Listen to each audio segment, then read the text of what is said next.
Hello, magandang araw po ulit sa ating mga FB friends and followers.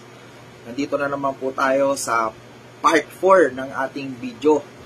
Okay, so tinatalakay po natin dito yung regarding po dun sa 11 general orders, which is napaka-importante po sa ating mga certified security professionals. So, sa part 4 ng video po natin ngayon, i-explain ko naman po yung GO number 3. Okay, so ano po ba yung nakasaad sa General Order number 3? Okay, sabi dyan, to report all violations of regulations I am instructed to enforce. So bilang mga security professionals, isa po ito sa ating basic na duties and responsibilities, or isa po ito sa ating pinaka-main na gawain bilang mga security professionals, yung gumawa po ng report. Okay.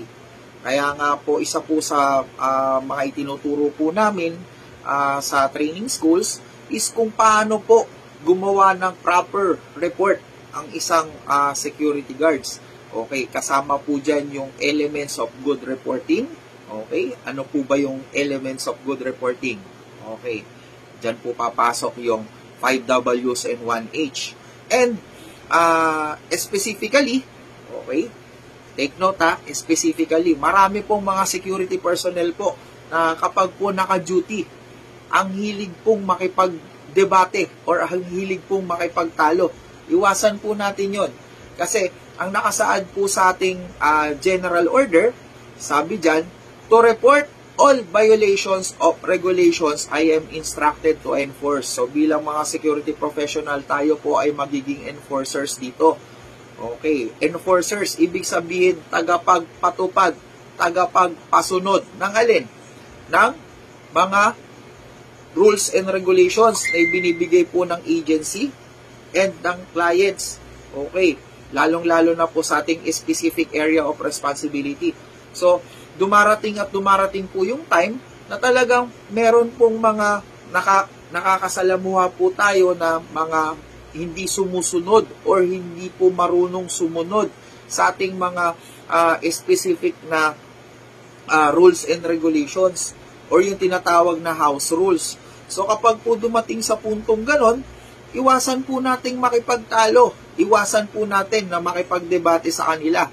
All we have to do is to kunin po yung kanilang mga pangalan and gawan po natin sila ng report.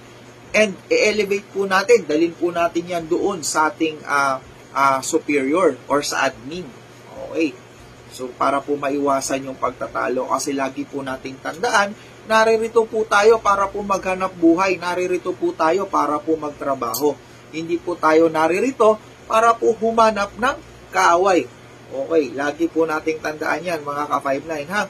Okay, so, dahil po dyan, paalala ko lang din po ulit, bilang isang licensed security training instructor, we are also assisting renewals doon po sa mga ka-59 po natin na naabutan ng pagkapaso ng license, and if ever, sana wag po nating hayaan na abutan po tayo ng pagkapaso ng ating mga lisensya sa ating mga duties. Kasi alam po natin na pagka nangyari po yun, mapu-pull out po tayo. Okay, so if ever meron po kayong mga ganyang concern, message lang naman po sa ating FB page. Okay, nandyan lang po yun. And don't forget to like and share. Magandang araw po ulit.